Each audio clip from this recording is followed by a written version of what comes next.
Hello everybody, आज मैं फिर से हाजिर हूँ और एक बहुत मज़ेदार कहानी आपके लिए लेकर। लेकिन आपको क्या करना है, मेरी कहानी ध्यान से सुननी है, क्योंकि मेरी कहानी सुनने के बाद आप मुझे कमेंट बॉक्स में कमेंट करके बताएंगे कि मेरी कहानी का शीर्षक क्या होना चाहिए।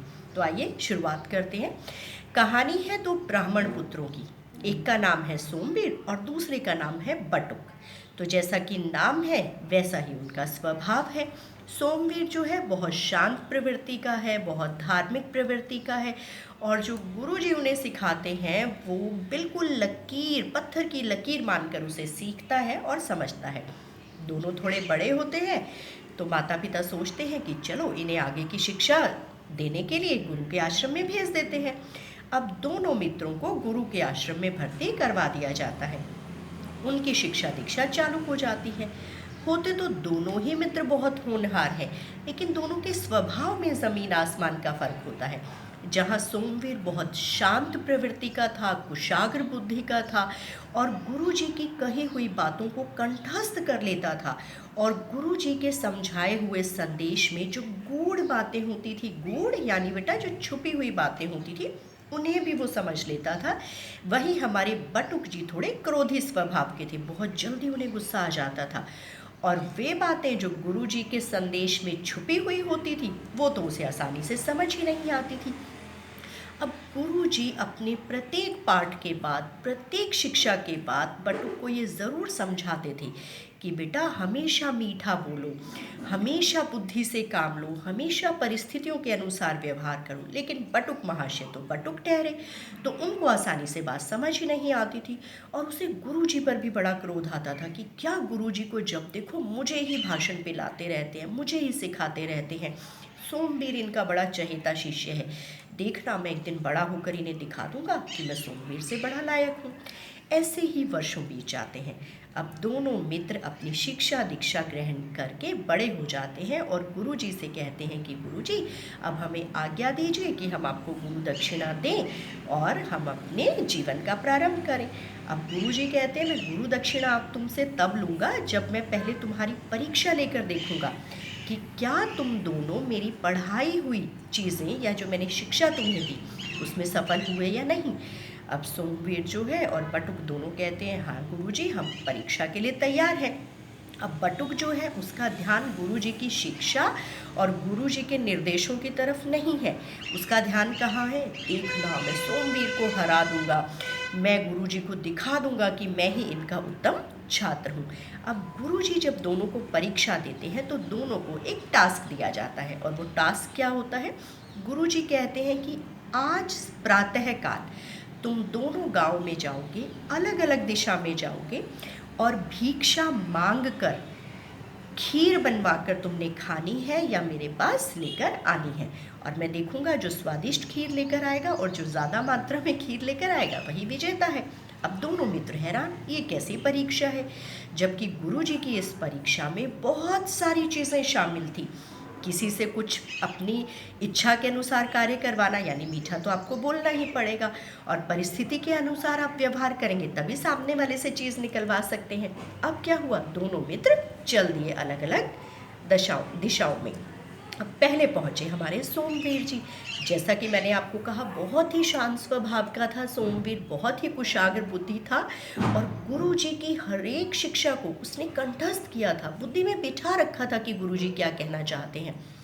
तो गांव में प्रवेश करते ही हमारे सोमवीर जी ने तो सबको आशीर्वाद देने शुरू कर दिए, प्रणाम, राम राम जी, ईश्वर सबका भला करे, ईश्वर सबका राखा है।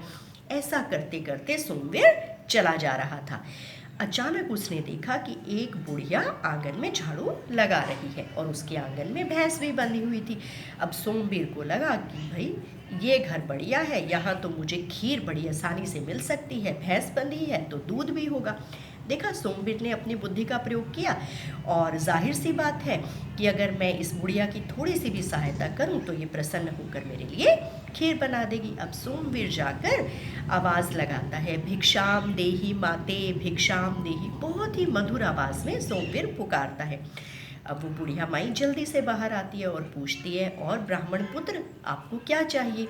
अब सोमवीर कहते हैं, माते मैं हूँ तो ब्राह्मण पुत्र और आया भी भिक्षा के लिए हूँ, लेकिन आपको इस अवस्था में झाड़ू लगाते हुए देखकर मेरा हृदय शांत नहीं है, तो मैं आपकी मदद करके मैं चाहूँगा कि मुझे बदले में कुछ मिले। अब बुढ़िया माई कहती है, नहीं, हमारे यहाँ तो ब्राह्मण पुत्रों से कुछ करवाते नहीं। लेकिन सोमवीर अब जिद करता है और बुढ़िया के हाथ से झाड़ू ले लेता है। कहता है, माई मेरी बड़ी इच्छा है कि आप मुझे खीर बनाकर खिला दें, और जब तक आप मेरे लिए खीर बनाती हैं मैं आपकी मदद कर देता हूँ। और आपने जब मुझे पुत्र कहा है तो अपनी संतान से कार्य करवाने में कैसा नुकसान है।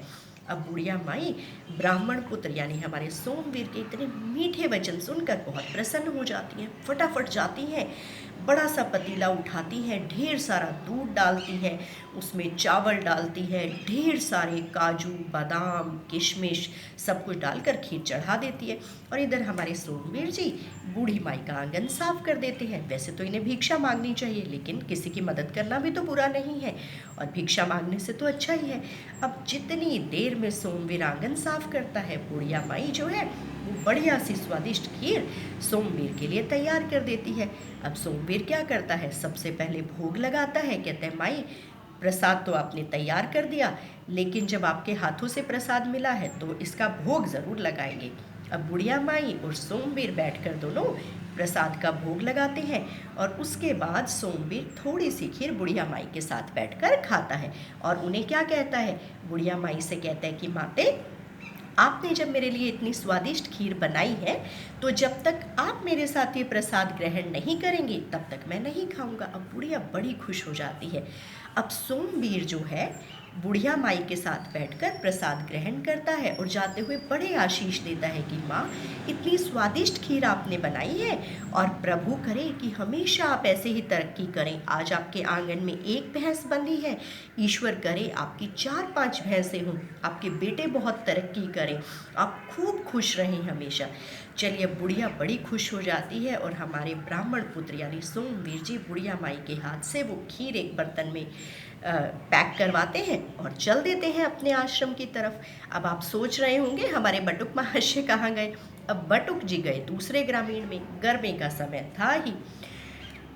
चलते चलते बटुक जी थक गए, अब हो गए क्रोधित। सोचते हैं, पता नहीं कैसा गांव है, कोई भिक्षा देगा या नहीं देगा, ऊपर से गुरुजी ने भी पता नहीं कैसी परीक्षा ले ली। जाते हुए देखते हैं रास्ते में किसी ने प्रणाम किया, तो हमारे बटुक कोई शांत स्वभाव के तो थे नहीं और मीठा बोलना आता नहीं। किसी ने कहा प्रणाम, हाँ हाँ हाँ हाँ ठीक है, खुश रहो, हाँ हाँ हाँ हाँ, ऐसे क्रोध करते हुए हमारे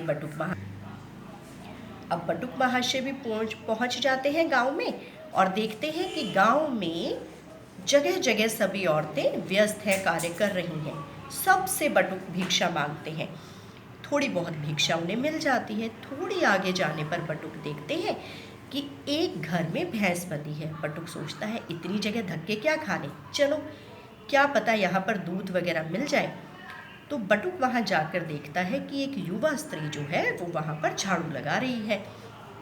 अब बटुक वहाँ पहुँच जाता है और उसे जाकर कहता है, भिक्षाम देही माते भिक्षाम। अब पहले क्योंकि युवा स्त्री है तो माते सुन के तो पहले ही क्रोधित हो जाती है। अब हमारे बटुक जी में बुद्धि तो कम थी ना, अब वो भिक्षाम देवी बोल सकते थे, देवी की बजाय उन्होंने क्या बोला, भिक्षाम माते। अब इतना हो गया, उसने फिर भी आंगन से थोड़ी बहुत वो भिक्षा के रूप में घर से दूध और ले आई। अब उसने कहा, क्या बात, इतनी बड़ी मोटी भैंस तुमने घर में बांध रखी है। अब वो जाकर कहते हैं कि इतनी बड़ी भैंस तुमने रखी है और मुझे इतना सा दूध भिक्षा में दे रही हो। तो सोचती है, चलो ब्राह्मण पुत्र को क्या नाराज़ करना। भीतर जाती है और अपनी सासू माँ से कहती है कि एक भिक्षुक ब्राह्मण पुत्र आया है और दूध मांग रहा है। अब माँ कहती है, चलो कोई नहीं, अब ब्राह्मण पुत्र है, भिक्षा मांग ही रहा है तो दूध दे देते हैं। अब वो जाके बुढ़िया माई से कहते हैं, बुढ़िया माई मुझे तो खीर खानी है और मैं तो खीर खा कर ही जाऊँगा। अब बुढ़िया सोचती है, ये अच्छा भिक्षुक है, मतलब आदेश भी दे रहा है, फिर भी सोचती है कि चलो बना देते हैं। कहती है, और ब्राह्मण पुत्र खीर तो मैं बना दूंगी, लेकिन तुम्हें थोड़ा सब्र करना पड़ेगा। कहता है, माई देखो सब्र की बात ये है, इतना समय नहीं है मेरे पास, जितनी जल्दी हो सके खीर बना दो। अब बुढ़िया को गुस्सा तो बहुत आता है, लेकिन फिर भी वो पतीला लेकर आती है, दूध रखती है, चावल डालती है, खीर चढ़ा देती है।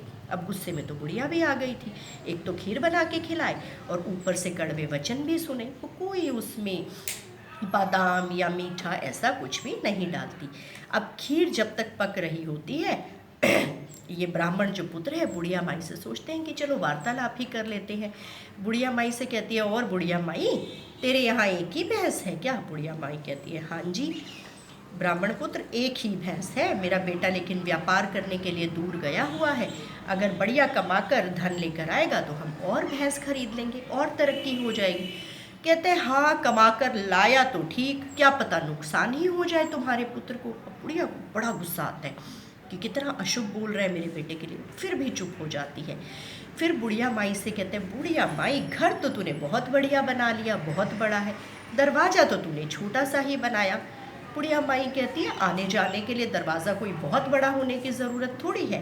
कहते हैं, नहीं सोच लो, कल को तुम्हारी भैंस मर जाए तो इस भैंस को इस छोटे से दरवाजे से बाहर कैसे निकालोगी। अब जो हमारे बटुक महाशय है, कभी बुढ़िया माई की भैंस को मारने लगते हैं, कभी बुढ़िया माई के बेटे के व्यापार में नुकसान करवाते हैं। वो इतना ज़्यादा अपशब्द बोलते हैं कि बुढ़िया को क्रोध आ जाता है और वो क्या करती है, अध पकी खीर कहती है, पंडित जी ऐसा करो, आप अपनी जरा पोटली लेकर आओ। अब ब्राह्मण महाशय जैसे ही पोटली करते हैं, बुढ़िया माई उस अध पकी खीर को उनकी पोटली में बांध देती है। अब आप खुद सोचिए, लिक्विड है और पोटली में बंधा है तो वो दूध वहाँ से अध पकी यानी कच्ची खीर और वो दूध टपकने लगता है।